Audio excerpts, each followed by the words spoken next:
Dan ingatlah ketika Rabbmu berfirman kepada para malaikat, Aku hendak menjadikan khalifah di bumi ini.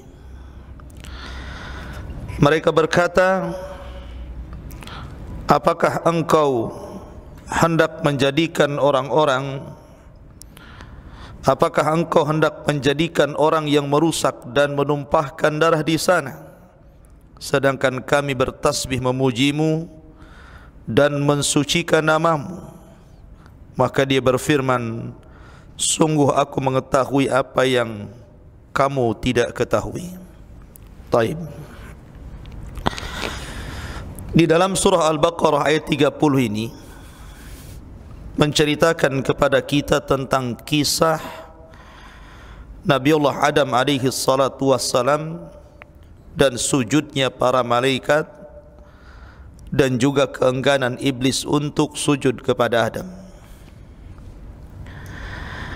Kita tahu bahawa Adam alaihi salatu wassalam adalah Abul Bashar, bapaknya manusia.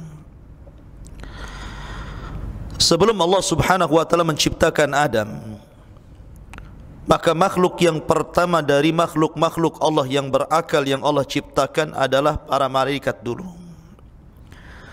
Setelah Allah menciptakan malaikat, baru Allah ciptakan jin. Setelah Allah ciptakan jin, baru Allah ciptakan manusia.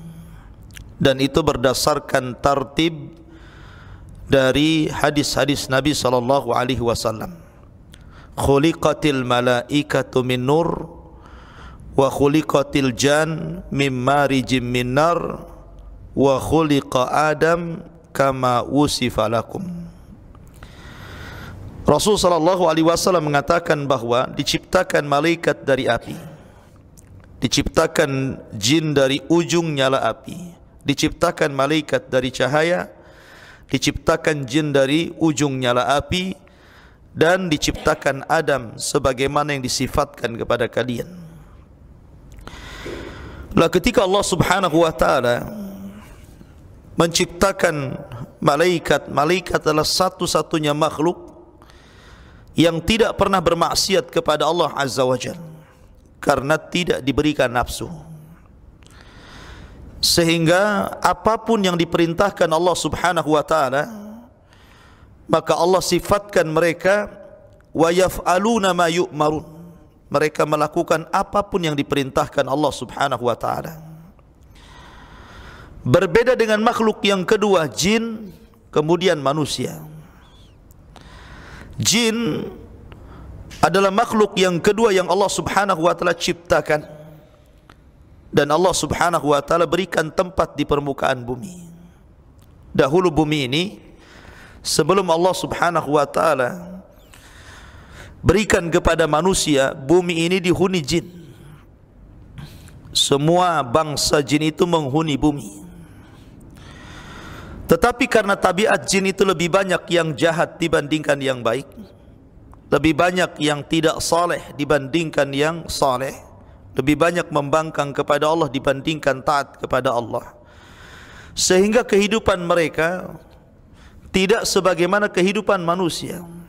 Kerusakan mereka lebih banyak dibandingkan memperbaikinya, sehingga banyak tumpah darah di antara mereka, banyak berperang, rebutan kekuasaan, dan begitu seterusnya. Sampai akhirnya Allah subhanahu wa ta'ala hendak memperbaiki kehidupan mereka dengan cara mengutus jin yang paling soleh di antara mereka untuk memperbaiki mereka. Karena tidak ada Nabi dan Rasul dari kalangan jin. Nabi dan Rasul itu dari kalangan manusia. Sehingga yang ada jin yang saleh. Sebagaimana Allah subhanahu wa ta'ala menyebutkan dalam suratul jin, wa inna minna salihuna wa minna duna dzalik kunna tara'iqa qidada. Di antara kami jin itu ada yang soleh, tetapi ada juga jin yang tidak soleh. Kami ini bertingkat-tingkat, kata jin. Lah jin yang paling soleh memang tidak disebutkan namanya, tetapi dalam kisah Israiliyat namanya adalah Ajazil. Ada jin yang paling soleh namanya Ajazil. Tidak ada dalam Quran nama Ajazil ataupun dalam hadis Nabi. Nama Ajazil itu muncul dari kisah Israiliyat. Ya. Dan Nabi SAW bersabda, hadithu am bani Israil wala haraj. Tidak mengapa kau kisahkan tentang cerita-cerita Israiliyat selama tidak bertentangan dengan Quran dan Sunnah. Jadi ada jin yang paling soleh itu namanya Ajazil. Memang dia jin yang paling taat, soleh, ahli ibadah. Sehingga karena ibadahnya yang luar biasa, maka Allah Subhanahu wa taala angkat Ajazil ini ke langit. Sebagaimana para nabi juga banyak diangkat ke langit, seperti Nabi Idris diangkat ke langit. Wa rafa'nahu makanan 'aliyya. Kami angkat Idris ke tempat yang paling tinggi di langit keempat. Atau Isa bin Maryam juga diangkat ke langit kan. Maka Azazil pun diangkat ke langit. Kemudian diberikan tempat di langit di alam para malaikat. Bahkan ada yang mengatakan Ajazil ini bahkan sempat menjadi bendahara sorga, tinggal di sorga, menjaga sorga, hidup di alam malaikat. Maka Azazil ini ditugaskan oleh Allah Subhanahu wa taala untuk menjadi pembaharu di kalangan bangsa dia sendiri, bangsa jin, dengan diutusnya para malaikat sebagai tentaranya. Maka Ajazil pun kemudian mulai menertibkan bangsa jin yang ada di permukaan bumi ini dengan tentara para malaikat, dan berhasil. Maka jin-jin yang jahat, jin-jin yang tidak bisa diatur dipenjarakan di tengah lautan. Sebagian mereka dibuang ke hutan-hutan. Ya. Lah karena kesuksesan Ajazil inilah akhirnya maka Ajazil kemudian diberikan tempat di langit bersama para malaikat. Sampai akhirnya Allah Subhanahu wa taala kemudian menghendaki untuk menciptakan Adam. Ya. Di sini Allah Subhanahu wa taala berfirman, wa idh qala rabbuka lil malaikati inni ja'ilun fil ardi khalifah. Dan ketika Rabbmu berfirman kepada para malaikat, sesungguhnya aku hendak menjadikan di bumi ini khalifah. Khalifah itu artinya makhluk yang bergenerasi. Makna khalifah itu yakhlufu ba'duhu ba'dah, makhluk yang bergenerasi. Jadi tidak sampai kepada Adam, setelah Adam wafat tidak ada generasinya, tidak. Bahkan sekalipun Adam wafat ada generasi anak-anaknya, cucu-cucunya, cicit-cicitnya, dan begitu seterusnya. Itulah makna daripada khalifah. Yakhlufu ba'duhu ba'dha, saling menggantikan sebagian mereka dengan sebagian yang lainnya. Lah ketika Allah Subhanahu wa taala hendak mengatakan bahwa dia hendak menciptakan makhluk namanya Adam, ketika itu malaikat mengatakan di hadapan Allah Subhanahu wa taala, qalu ataj'alu fiha man yufsidu fiha wa yasfikud dima. Ya Rabb, apakah engkau akan menjadikan makhluk di permukaan bumi itu yang akan merusak di dalamnya, yang akan menumpahkan darah di dalamnya? Kenapa malaikat bisa bicara seperti itu? Bukankah Adam belum dicipta? Kenapa malaikat mengatakan apakah engkau akan menciptakan makhluk yang merusak dan menumpahkan darah? Allah belum menciptakan Adam, baru akan. Tapi kenapa malaikat bicara seperti itu? Malaikat bicara seperti itu ada dua penafsiran para ulama. Pertama, karena melihat jin yang sebelumnya hidup di bumi. Jadi malaikat sangka manusia sama dengan jin yang suka merusak dan menumpahkan darah. Sehingga ketika Allah Subhanahu wa taala mengatakan saya akan ciptakan Adam, malaikat mengatakan apakah engkau akan menjadikan di bumi ini perusak lagi dan penumpah darah, sebagaimana sebelumnya ada makhluk yang seperti itu dari kalangan jin. Ya. Penafsiran yang kedua, bahwa malaikat ditampakkan bahwa manusia itu memang akan menumpahkan darah. Dan betul apa yang dikatakan malaikat kan, ketika Adam alaihi salatu wassalam dikaruniai putra-putranya, maka yang pertama kali yang terjadi apa? Qabil membunuh Habil kan. Terjadi pertumpahan darah di sini. Qabil membunuh Habil. Malaikat ditampakkan gitu kan. Lah tetapi pendapat yang kuat kata para ulama bahwa malaikat itu hendak mengkiaskan bangsa manusia dengan bangsa jin yang sebelumnya sudah menghuni bumi. Seolah-olah manusia itu sama dengan jin. Dulu jin pernah menghuni bumi, merusak, berperang, menumpahkan darah. Lah apakah kemudian Allah akan ciptakan lagi? Seolah-olah malaikat mengatakan sudah begini saja. Bumi itu tidak perlu lagi ada penghuni. Biar kami turun ke bumi, kata malaikat. Nanti kami yang bertasbih, kami yang akan memuji, kami yang akan mensucikan kamu. Sebagaimana kami beribadah di langit, kami juga akan beribadah di bumi. Sehingga langit dan bumi itu penuh dengan tasbih dan tahmid. Makanya malaikat mengatakan, wa nahnu nusabbihu bihamdika wa nuqaddisu lak. Sementara kami bertasbih kepadamu ya Rabb, dan kami juga membersihkan dirimu ya Rabb. Tetapi Allah subhanahu wa ta'ala menyanggah dan mengatakan, qala inni a'lamu ma la ta'lamun. Sesungguhnya saya lebih tahu daripada kalian tentang ciptaan Adam itu. Kalian kan tidak tahu bahwa kelak lahir dari Adam ini makhluk-makhluk yang jauh lebih mulia dibandingkan kalian. Bahwa dari keturunan Adam itu akan lahir orang-orang pilihan yang jauh lebih agung dibandingkan kalian. Apa yang dikatakan Allah, inni a'lamu ma la ta'lamun, menjadi sebuah kenyataan. Malaikat tidak tahu. Setelah kemudian Adam alaihi salatu wassalam berada di bumi dan beranak pinak sampai kemudian banyak dari keturunan yang menjadi nabi dan rasul, barulah malaikat paham bahwa manusia berbeda dengan jin, karena jin tidak ada nabi, jin tidak ada rasul. Tetapi dari kalangan manusia itu lahir para nabi dan rasul yang kedudukan mereka jauh lebih mulia dibandingkan para malaikat. Ya. Ma'asyiral muslimin yang dimuliakan Allah Subhanahu wa taala.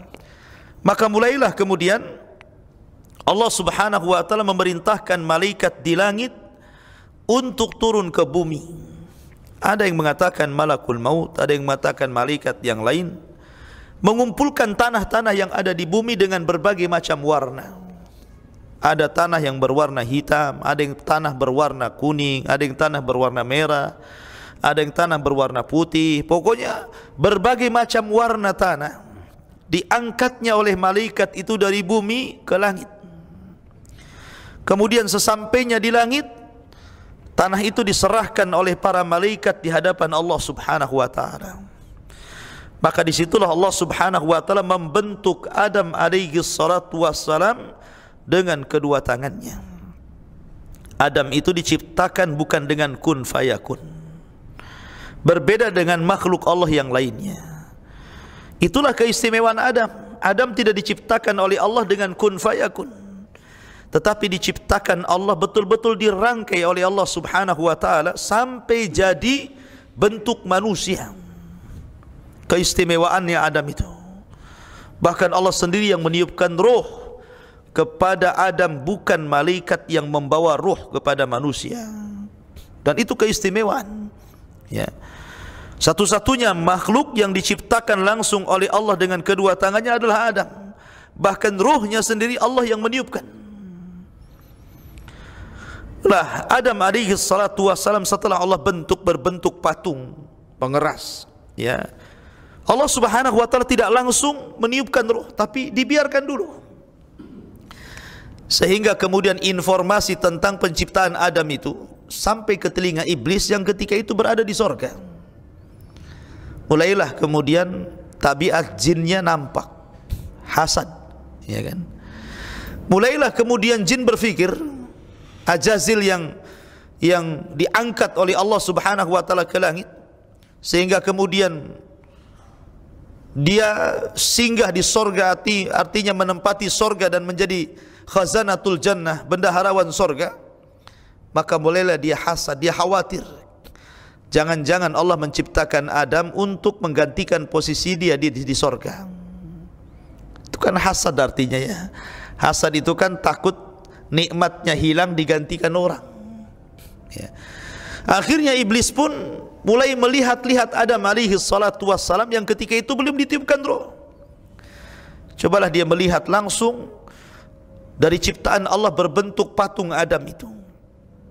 Terkadang dia melihat Adam dan masuk ke telinganya, keluar dari hidungnya, masuk dari lubang hidungnya, keluar dari lubang yang lainnya, sehingga iblis mengatakan atau Azazil mengatakan, sungguh ini makhluk yang lemah, makhluk yang lemah karena berongga. Lau sullitu alayya la uhlikanna, kalau seandainya Allah kuasakan orang ini, makhluk ini, kuhancurkan dia. Lihat, dari sini sudah ada hasadnya. Kalau si Adam ini dikuasakan kepada aku, kuhancurkan dia. Akhirnya kemudian iblis pun merasa bahwa itu makhluk yang lemah, maka dia pun meninggalkannya. Sampai pada waktunya Allah subhanahu wa ta'ala mengumpulkan seluruh malaikat yang ada di langit, dan juga jin ataupun ajazil, jin yang saleh yang berada di langit itu, yang bersama para malaikat juga ikut di situ, berbaris bersama para malaikat. Karena Allah subhanahu wa ta'ala akan membuat peristiwa yang sangat menakjubkan, meniupkan ruh kepada jasad Adam alaihi salatu wassalam. Semua malaikat berbaris, ya. Maka disitulah kemudian Allah subhanahu wa ta'ala mulai meniupkan ruh kepada Adam alaihi salatu wassalam. Maka ketika ruh sudah sampai di tenggorokan Adam, sampai di tenggorokan, belum lagi sampai ke dadanya, maka Adam alaihi salatu wassalam tiba-tiba bersin dan mengucapkan alhamdulillah. Maka seluruh malaikat yang menyaksikan kemudian menjawab bersinnya Adam dengan mengatakan, yarhamuka rabbuk, semoga Rabbmu merahmati dirimu. Makanya dari sini kalau ada orang bersin mengucapkan alhamdulillah, maka jangan diam saja, tetapi kita katakan yarhamukallah, ya. Kemudian setelah Adam alaihi salatu wassalam, ruhnya terus sampai ke bawah. Dia melihat ada sebuah pohon dan banyak buah-buahan. Dia tidak sabar, ruhnya aja belum sampai ke kakinya, tetapi mulutnya sudah mau memakan buah-buahan itu, sudah meronta-ronta ingin makan buah. Dari sini menunjukkan bahwa turunan Adam itu isti'jal, terburu-buru, ya. Manusia itu makhluk yang terburu-buru, ya. Sampai akhirnya kemudian betul-betul ruh itu sampai kepada Adam, artinya sampai ke dari kaki sampai ke kepala, betul-betul sudah terbentuk jasad dan ruh Adam alaihi salatu wassalam. Maka Allah subhanahu wa ta'ala berfirman di dalam Al-Quranul Karim supaya malaikat sujud kepada Adam. Di sini Allah subhanahu wa ta'ala mengatakan, wa 'allama Adam al-asma'a kullaha thumma aradahum 'alal malaikah faqala anbi'uni bi asma'i haula'i in kuntum shadiqin. Dan dia ajarkan kepada Adam nama-nama benda semuanya. Sebagian ulama mengatakan maksudnya Allah ajarkan semua bahasa kepada Adam. Bahasa apapun Adam tahu. Mau bahasa Inggris, bahasa Hong Kong, bahasa Jepang, bahasa Padang, bahasa Madura, semua bisa. Adam itu bisa bicara dengan bahasa apapun. Yang jelas bahasa yang diucapkan oleh turunannya, ya, sampai kiamat. Ya, karena Adam diberikan oleh Allah subhanahu wa ta'ala ilmu, diajarkan semua nama, ya, nama itu kan terkait dengan bahasa. Jadi Adam itu menguasai semua bahasa. Bahasa apa saja dia tahu. Yang penting bahasa yang diucapkan oleh cucunya, anak-anak turunannya. Kan semua manusia itu kan anak turunan Adam kan gitu. Baik orang Jepang ngomong bahasa Jepang, ya, orang Indonesia ngomong bahasa Indonesia, orang Inggris ngomong bahasa Inggris, itu kan semua turunan Adam. Sehingga apapun bahasa yang diucapkan manusia, Adam tahu, Adam paham. Kalau Adam hidup di zaman sekarang, dia ngomong sama orang Inggris pakai bahasa Inggris, Ngomong sama orang Cina ya bahasa Cina, ngomong sama orang Madura ya bahasa Madura gitu ya. Karena Adam paham dengan bahasa. Ya, itulah kelebihan Adam alaihi salatu wassalam, diajarkan nama-nama semuanya, artinya semua bahasa Allah ajarkan. Adam paham dengan bahasa manusia. Ya. Dan itu tidak diajarkan kepada para malaikat. Allah hanya mengajarkan kepada Adam, tetapi tidak diajarkan kepada para malaikat. Dari sini Allah unggulkan Adam dari malaikat, karena Allah ajarkan ilmu yang Allah tidak ajarkan kepada para malaikat. Makanya Allah mengatakan, wa 'allama Adamal asma'a kullaha, dan Allah ajarkan kepada Adam nama-nama semuanya. Thumma aradahum, kemudian dia perlihatkan kepada para malaikat, 'alal malaikati faqala ambi'uni bi asma'i haula'i in kuntum shadiqin. Allah berfirman kepada para malaikat, kalau kalian memang merasa mulia dibandingkan Adam, merasa cerdas, merasa pintar, merasa punya ilmu dibandingkan Adam, apa kata Allah? Sebutkan kepadaku nama-nama semua benda ini jika kamu benar, jika kamu memang lebih pintar dibandingkan Adam. Ya. Maka para malaikat pun tawadu di hadapan Allah dan mengatakan, qalu subhanak la ilma lana illa ma 'allamtana innaka antal alimul hakim. Mereka menjawab, maha suci engkau ya Rabb, tidak ada yang kami ketahui selain apa yang kau telah ajarkan kepada kami. Sesungguhnya engkaulah yang maha mengetahui dan maha bijaksana. Dari sini malaikat mulai mengakui kelemahannya, bahwa Adam memiliki keistimewaan dibandingkan mereka. Dari sini Allah mengatakan, wa karramna bani Adam. Bukan hanya Adam, bahkan anak keturunannya Adam menjadi mulia di hadapan Allah Subhanahu wa taala. Bahkan kemuliaan manusia menjangkau kemuliaan para malaikat. Dari mana? Dari ilmu. Berarti ilmu itu mengangkat derajat. Makanya Allah mengatakan, yarfa'illahu alladhina amanu minkum walladzina utul ilma darajat. Allah angkat orang-orang yang beriman di antara kalian dan orang-orang yang berilmu di antara kalian beberapa tingkatan. Maka manusia dilebihkan dari para malaikat karena ilmu. Allah ajarkan kepada Adam ilmu yang tidak diajarkan kepada para malaikat. Ma'asyiral muslimin yang dimuliakan Allah Azza wa Jalla. Kemudian Allah berfirman, qala ya Adam ambihum bi asma'ihim. Setelah malaikat mengakui kelemahannya, maka Allah pun berfirman kepada Adam, wahai Adam, beritahukan kepada mereka, malaikat itu nama-nama mereka. Falamma amba'ahum bi asma'ihim. Ketika Adam menyebutkan nama-nama tersebut karena pengetahuan yang Allah anugerahkan kepada Adam, dia pun berfirman, inni a'lamu ghaibas samawati wal ar wa a'lamu ma tubduna wa ma kuntum taktumun. Bukankah telah aku katakan kepada kalian wahai malaikat, bahwa aku mengetahui rahasia langit dan bumi, dan aku mengetahui apa yang kamu nyatakan dan apa yang kamu sembunyikan. Karena malaikat mengatakan apa? Di awal-awal dia mengatakan, wa nahnu nusabbihu bihamdika wa nuqaddisu lak. Qala inni a'lamu ma la ta'lamun. Ya, di awal-awal malaikat mengatakan, sudahlah ya Rabb, biar kami saja, sudah, enggak usah ciptakan makhluk lain lagi. Biar kami saja. Kami akan memujimu, kami akan bertasbih kepadamu, kami akan mensucikan kamu. Kalau perlu kami akan bertasbih di bumi. Biar bumi dan langit bergema dengan tasbih. Tidak ada yang menumpahkan darah, tidak ada yang bermaksiat kepadamu. Tapi Allah mengatakan, tidak, kamu kan tidak tahu apa yang aku ciptakan. Kalian tidak tahu. Ya. Disinilah maka Allah mengatakan kepada malaikat, bukankah aku katakan kepada kalian, saya ini lebih mengetahui tentang kegaiban langit dan bumi, dan saya mengetahui apa yang tampak dan yang tersembunyi. Lihat sekarang apa yang terjadi. Adam dimuliakan di antara kalian karena Adam dilebihkan pengetahuannya dibandingkan kalian. Dari sinilah ketika Adam alaihi salatu wassalam betul-betul dianugerahi ilmu yang dengannya diangkat derajatnya di antara para malaikat, maka Allah Subhanahu wa taala perintahkan seluruh malaikat untuk sujud. Setelah mereka tahu keistimewaan Adam dibandingkan mereka, maka Allah mengatakan wa id qulna lil malaikati isjudu li Adam fasajadu illa iblis aba wastakbara wa kana minal kafirin. Maka ingatlah ketika kami berfirman kepada para malaikat, sujudlah kalian kepada Adam, maka mereka pun sujud kecuali iblis. Ia menolak dan menyombongkan dirinya dan ia termasuk orang-orang kafir. Jadi ketika Allah memerintahkan para malaikat sujud kepada Adam, iblis hadir di situ. Ya.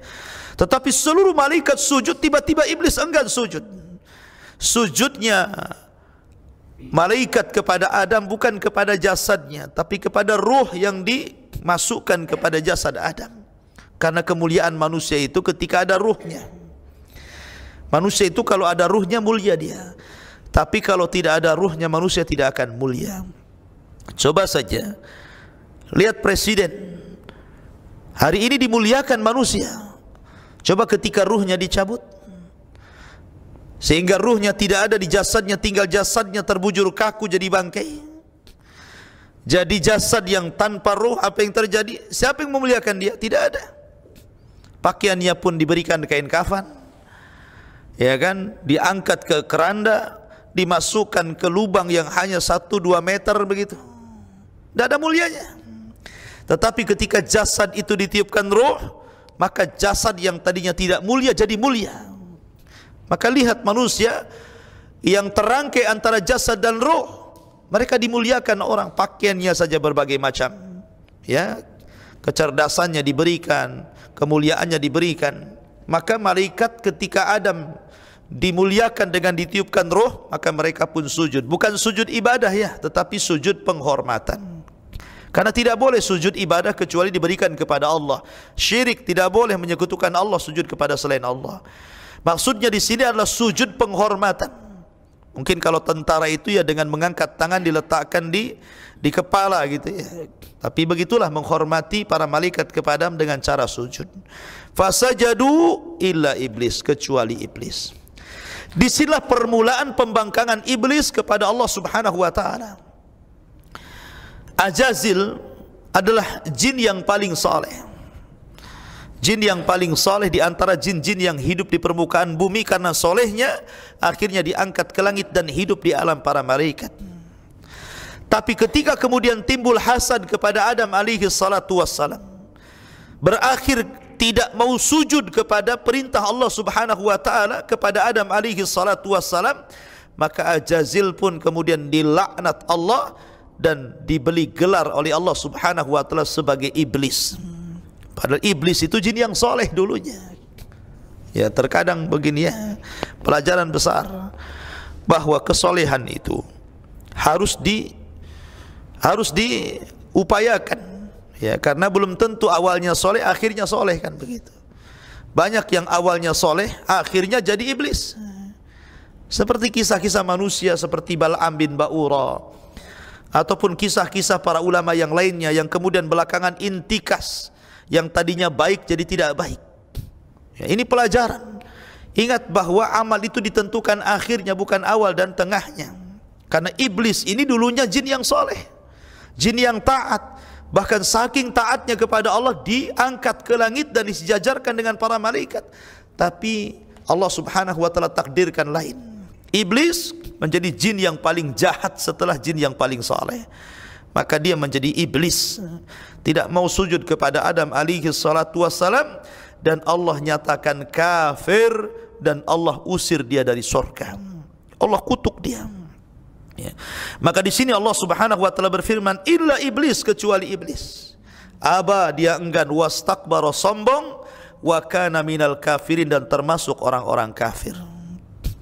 Ma'asyiral muslimin yang dimuliakan Allah Subhanahu wa taala, iblis ini setelah dia membangkang kepada Adam alaihi salatu wassalam, ya, dan dia sudah diusir dari sorga, maka sebagai penghuni baru sorga itu adalah Adam dan istrinya. Ketika Adam alaihi salatu wassalam sebelum masuk sorga, Allah ciptakan pasangannya dari tulang rusuk yang paling bengkok, yang paling atas, yang mendekati jantung. Setelah Adam alaihi salatu wassalam tertidur, kemudian terbangun, di sampingnya ada Hawa, Maka Allah Subhanahu wa taala berfirman, wa qulna ya Adamu uskun anta wa zaujukal jannah. Dan kami katakan kepada Adam, wahai Adam, bawalah istrimu, masuklah ke dalam sorga. Wa kula minha ragadan haitsu syi'tuma. Silahkan makanlah dengan apapun yang kau dapati di sorga itu. Makan apapun yang ada di sorga, minum apapun yang ada di sorga. Kemudian Allah mengatakan, wala taqraba hadhihi syajarah fatakuna minadh dhalimin, kecuali yang ini. Jangan dekat-dekat kepada pohon itu, nanti kau akan nyesal. Engkau akan termasuk orang yang zalim. Semua halal bagimu kecuali yang ini. Maksudnya pohon larangan. Maka setelah Adam alaihi salatu wassalam menggantikan iblis di sorga, dan iblis sudah diusir di luar sorga, ya, maka mulailah hasadnya semakin kuat. Semakin kuat iblis ini hasadnya. Kenapa? Ya bagaimana tidak, dulu dia di sorga, kemudian diusir dari sorga, dipindah pula Adam ke dalam sorga. Orang hasad kan begitu ya, ketika kenikmatannya hilang, justru kenikmatan orang-orang lain makin bertambah, sakitnya makin parah tuh orang hasad tuh, ya. Akhirnya kemudian iblis pun dalam sebuah riwayat, wallahu alam, ini riwayat Israiliyat, iblis pun kemudian bolak-balik masuk sorga. Dengan cara apa? Jadi ada ular dalam cerita Israiliyat itu yang keluar masuk sorga. Maka iblis pun kemudian menumpang di ular itu, masuk ke jalan darahnya, kemudian masuk ke dalam sorga lewat ular yang keluar masuk sorga itu. Karena di sorga itu kan ada binatang, ya. Akhirnya kemudian setelah dia berhasil masuk ke dalam sorga, pertanyaannya, kenapa Allah tidak cegat? Bukankah Allah tahu bahwa iblis akan merusak di sorga? Allah tahu bahwa Adam akan dijebak oleh iblis di sorga. Kenapa Allah diam saja? Ingat bahwa Allah Subhanahu wa taala sudah mengatakan kepada para malaikat, wa idz qala rabbuka lil malaikati inni ja'ilun fil ardi khalifah. Karena Allah akan menciptakan makhluk di bumi, bukan di sorga. Adam harus ke bumi kan, ya. Makanya kemudian dibiarkan iblis masuk ke dalam sorga. Karena Allah kalau menghendaki sesuatu, Allah tumbuhkan sebabnya, ya. Allah tumbuhkan sebabnya, Allah buat sebabnya, Allah biarkan itu, ya. Karena memang Adam itu diciptakan Allah untuk di bumi, bukan untuk di sorga. Makanya ketika iblis masuk ke dalam sorga, Allah mendiamkan saja. Allah tidak katakan kepada Adam, hati-hati, itu iblis itu kan begitu. Maka iblis pun setelah masuk ke dalam sorga, dia pun menjelma sebagaimana manusia yang saleh. Tasyakul, itulah kelebihan jin, bisa tasyakul, bisa menyerupai manusia, ya. Dia bisa berbentuk manusia seperti dalam perang di Dari Nadwah, ya, ketika membunuh Nabi, ketika ada rencana membunuh Nabi SAW, berkumpul tokoh 12 kafir Quraisy di Darun Nadwah. Tiba-tiba ada seorang kakek dari Najd, rupanya jelmaan jin yang ikut rapat dalam rangka untuk merencanakan pembunuhan terhadap Nabi SAW sebelum hijrah, ya kan? Jadi ada setan iblis menjelma manusia ikut rapat di situ. Bayangkan kalau rapat ada jinnya, ada iblisnya, kan kacau tuh kan begitu, ya. Nah, akhirnya kemudian di sorga pun iblis menjelma sebagai orang soleh. Mulailah dia kenalan dengan Adam. Lama dia kenalan dengan Adam. Akhirnya mulailah iblis itu langkah yang pertama kali memberikan was-was. Memberikan was-was kepada Adam. Makanya Allah mengatakan fawaswasa lahumas syaitan. Maka setan memberikan was-was, iblis memberikan was-was kepada Adam, ya, suruh membangkang perintah Allah Subhanahu wa taala dengan cara apa? Dengan cara memakan buah larangan, ya, suruh dekati itu buah enak, dekatlah sana, ya. Kenapa Allah Subhanahu wa taala tidak boleh melarang mendekati pohon itu? Karena pohon itu enak sekali rasanya. Cobalah kau dekat-dekat, rasakan satu saja. Pokoknya dikasih was-was gitu kan.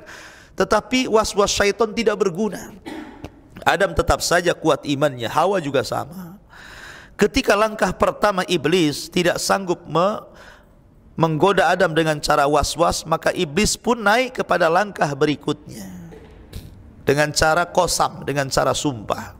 Ingat, Mereka itu banyak langkah yang bisa mereka lakukan. Makanya Allah mengatakan wala tattabi'u khutuwatis syaitan. Jangan kau ikut langkah-langkah setan, karena mereka banyak langkahnya, ya.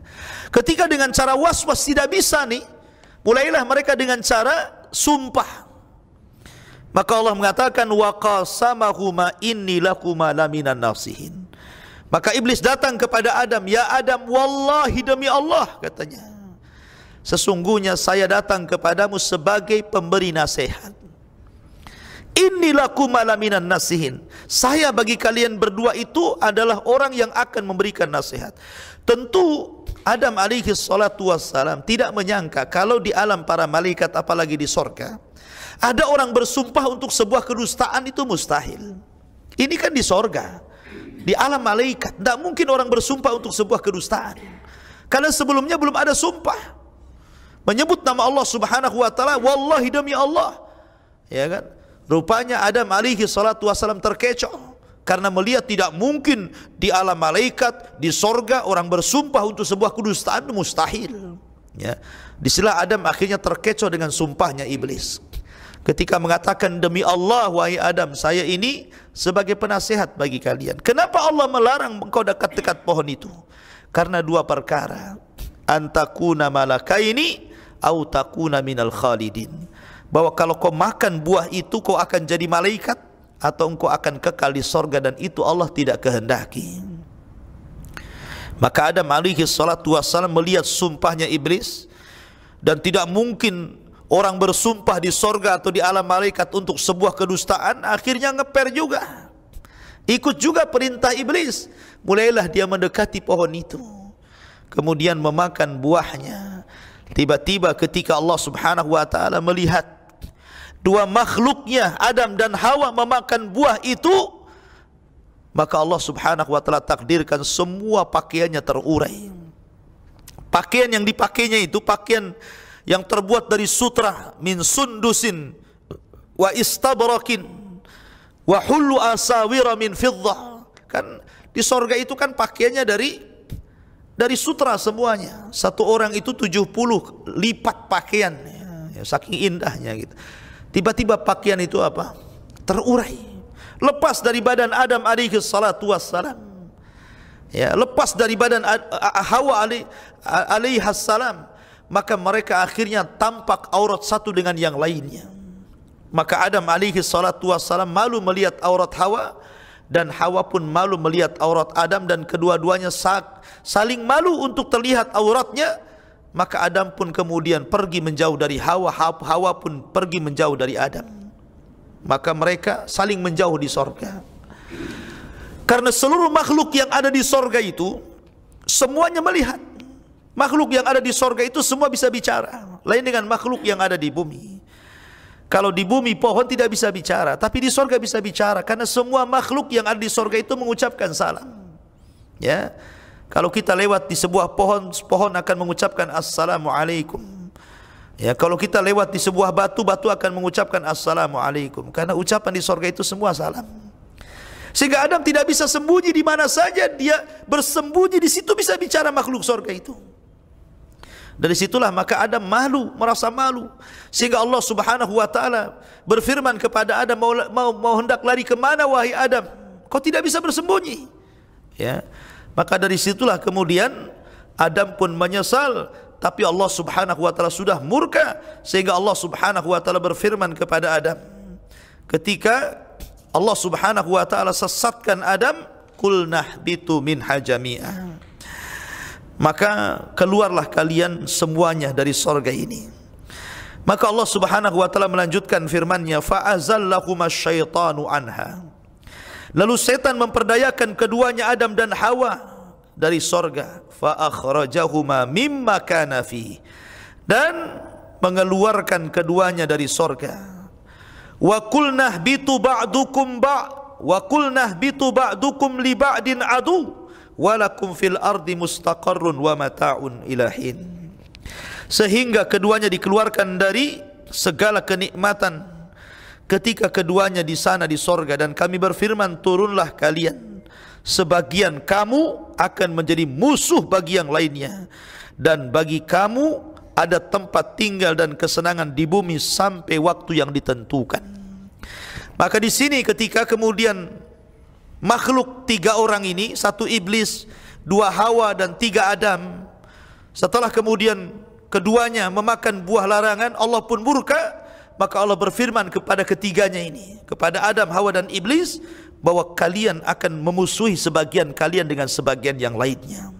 Dari sinilah permulaan permusuhan iblis dengan umat manusia, karena Allah yang mengatakan seperti itu, kalian akan jadi musuh kalau seperti ini. Ya, dan betul, iblis akan senantiasa jadi musuh, bahkan musuh abadi bagi manusia sejak Adam diciptakan sampai kiamat dibangkitkan. Musuh kita yang nyata hanya iblis, laknatullah alaihi. Kemudian Allah mengatakan, fatalaqa Adamu min rabbih kalimatin fataba alaihi innahu huwat tawwabur rahim. Kemudian Adam menerima beberapa kalimat dari Tuhannya, lalu dia pun menerima tobatnya. Sesungguhnya Allah Maha menerima tobat dan Maha penyayang. Ada yang mengatakan ketika Allah Subhanahu wa taala turunkan Adam dari sorga, maka Adam diturunkan di Sri Lanka, daerah Sri Lanka, ya. Tetapi Hawa diturunkan di Jeddah, ya, di Jeddah Saudi. Ya. Kemudian, dan itu pendapat yang banyak dikuatkan para ulama, ya, di daerah Hindi Sri Lanka. Kemudian Hawa di Jeddah. Maka kemudian karena ketika itu belum ada manusia, ya, dan iblis juga diturunkan di bumi juga. Tapi iblis turun di mana wallahu alam, ya. Tapi yang jelas tiga-tiganya sama-sama diturunkan di bumi.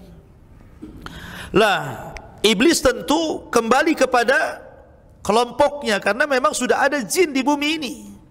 Ya, karena dia sudah jahat di langit, kemudian turun ke bumi, maka dia bergabung dengan jin-jin jahat yang dulu pernah dipenjarakan dia, yang ada di lautan, yang ada di hutan-hutan, dan dia yang memimpinnya, kepala gengnya, kan begitu ya. Maka dia pun membuat istana di tengah lautan, sebagaimana perkataan Ibnu Sayyad di hadapan Rasulullah ketika ditanya oleh Nabi SAW. Maka Ibnu Sayyad mengatakan, wa kana arshuhu 'alal ma, dan istananya iblis ada di tengah lautan, ya kan. Maka kemudian Adam alaihi salatu wassalam saling mencari. Dia mencari istrinya, istrinya mencari dirinya. Entah berapa hari, berapa bulan, berapa tahun. Tapi Allah Subhanahu wa taala akhirnya takdirkan mereka berjumpa di Arafah. Mereka berjumpa di Arafah. Di Arafah inilah tempat perjumpaan Adam dan Hawa. Arafah itu bukan bagian tanah haram, tidak masuk tanah haram dia, di luar tanah haram. Arafah itu, ya. Jadi ada sebagiannya di luar tanah haram. Maka kemudian Adam alaihi salatu wasallam diperjumpakan dengan Hawa di Arafah ini, di bukit Arafah. Maka disitulah kemudian Allah Subhanahu wa taala mengajarkan satu kalimat pertama kali di bumi. Sebelumnya Allah tidak pernah mengajarkan kalimat. Satu kalimat yang Allah ajarkan pertama kali di bumi kepada Adam dan Hawa untuk diucapkan keduanya. Apa kalimat itu? Kalimat itu, Rabbana zalamna anfusana wa illam taghfir lana wa tarhamna lanakunanna minal khasirin. Ini kalimat pertama yang ada di bumi. Rabbana zalamna, ya Rabb, kami telah mendolimi diri kami. Rabbana zalamna anfusana, diri-diri kami. Wa illam taghfir lana, kalau engkau tidak mengampuni diri-diri kami, lanakunanna minal khasirin, tentu kami akan senantiasa terus menjadi hamba-Mu yang merugi. Maka teruslah Adam dan Hawa mengucapkan kalimat ini, Rabbana zalamna anfusana wa illam taghfir lana wa tarhamna lanakunanna minal khasirin. Berdoa kepada Allah dan meminta ampun. Makanya Allah Subhanahu wa taala katakan, fatalaqa Adamu min rabbih kalimatin. Kemudian Adam menerima beberapa kalimat. Fataba alaihi, Allah pun menerima taubatnya. Setelah membaca kalimat itu, Allah menerima taubatnya. Innahu huwat tawwabur rahim, dan sungguh Allah Maha penerima taubat lagi Maha penyayang. Ya. Maka dari situlah ketika Allah Subhanahu wa taala menerima taubat Adam dan mengampuni dosa-dosanya. Makanya orang-orang yang haji, kita tahu bahwa haji itu letaknya di Arafah. Kata Rasulullah, al-hajjul Arafah. Haji itu letaknya di Arafah. Maksudnya tempat yang paling mulia di antara manasik-manasik yang lainnya. Pada tanggal 9 Dzulhijjah orang haji itu berada di Arafah sedang wukuf. Maka apabila Allah takdirkan Anda haji, maka mintalah kepada Allah ampunan sebagaimana Adam meminta ampunan di Arafah.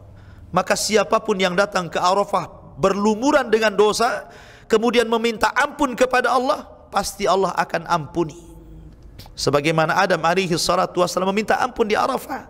Setelah Allah subhanahu wa ta'ala kemudian ampuni Adam di Arafah, maka Adam pun kemudian masuk ke tanah suci dengan sudah tidak memiliki dosa. Jadi dia meminta ampun di luar haram, kemudian masuk ke dalam haram, kemudian dia pun mendekati Ka'bah karena Ka'bah sudah dibangun oleh para malaikat sebelumnya. Ya, kemudian dirawat oleh Adam alaihi salatu wassalam untuk menjadi tempat tawafnya, tempat beribadahnya manusia kepada Allah subhanahu wa ta'ala di permukaan bumi. Sampai akhirnya Ka'bah pun hilang, terkubur pondasinya setelah meninggalnya Adam alaihi salatu wassalam, baru kemudian dikeduk lagi, digali lagi, dicari lagi pondasinya di zaman Ibrahim alaihi salatu wassalam. Kemudian setelah ketemu, maka Ibrahim dan Ismail pun meninggikan Ka'bah itu kembali. Maka di sini kemudian Adam diterima taubatnya, akhirnya Adam pun hidup bersama Hawa, dan Allah subhanahu wa ta'ala berikan banyak keturunan. Ada yang mengatakan anak Adam itu 40 orang, 20 laki-laki dan 20 perempuan, karena setiap istrinya melahirkan selalu kembar. Selalu kembar, 20 kali melahirkan, selalu kembar. Laki-laki perempuan, sehingga jumlahnya sampai 40 orang. Dari situlah beranak pinak manusia sampai di zaman Nuh alaihi salatu wassalam. Akhirnya di zaman ini terjadi banjir yang sangat besar sehingga membunuh jiwa banyak orang, sehingga tidak ada manusia kecuali hanya 40 orang. Sebagian riwayat 40 orang di kapalnya Nuh, 3 orang laki-laki putra-putra Nuh, selebihnya kaum wanita. Dan dari situlah maka beranak pinak lagi Bani Adam sampai hari ini, bahkan sampai kiamat dibangkitkan. Makanya dua nabi itu disebut bapak manusia. Bapak manusia pertama Adam, dan bapak manusia yang kedua Nuh alaihi salatu wassalam. Karena seluruh manusia kembali kepada 3 putri Nuh, 3 putra Nuh, Ham, Syam dan Yafis ibnu Nuh alaihi salatu wassalam. Wallahu alam.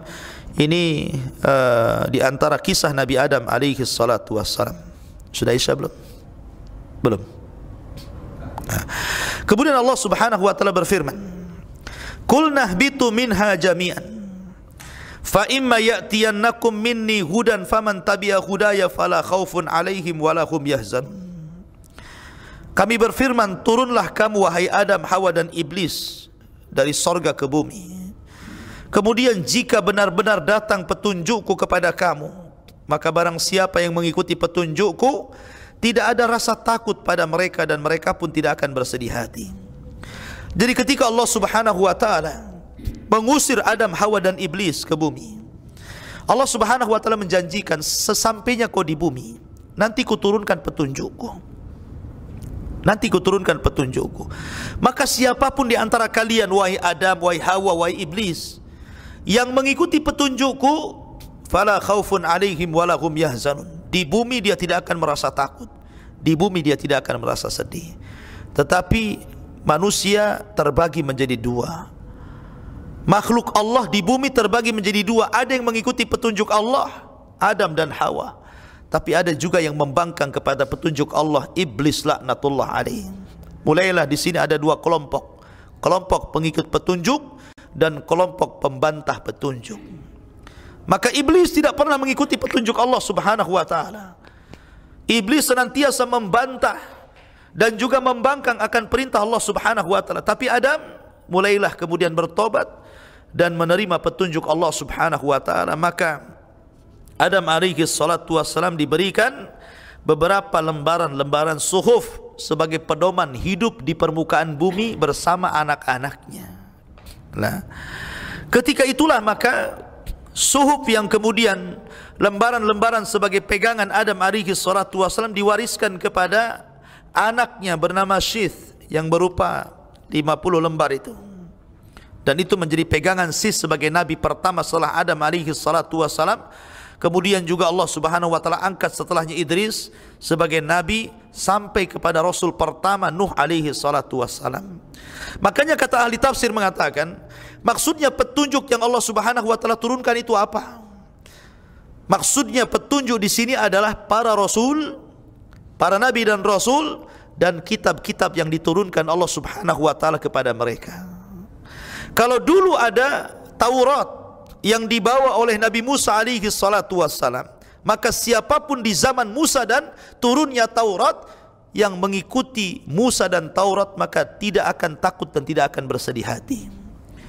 Kemudian setelah itu datang Zabur bersama Rasul yang membawanya, Daud alaihi salatu wassalam. Maka siapapun yang ikut Zabur dan perintah Daud, maka Allah katakan fala khaufun alaihim walahum yahzanun. Maka tidak perlu takut dan tidak perlu bersedih. Kemudian setelahnya datang Injil bersama Rasul pembawanya Isa. Maka siapapun yang mengikuti Injil dan Isa, fala khaufun alaihim walahum yahzanun. Dan terakhir turunlah Al-Quran dan pembawanya Rasulullah sallallahu alaihi wasallam.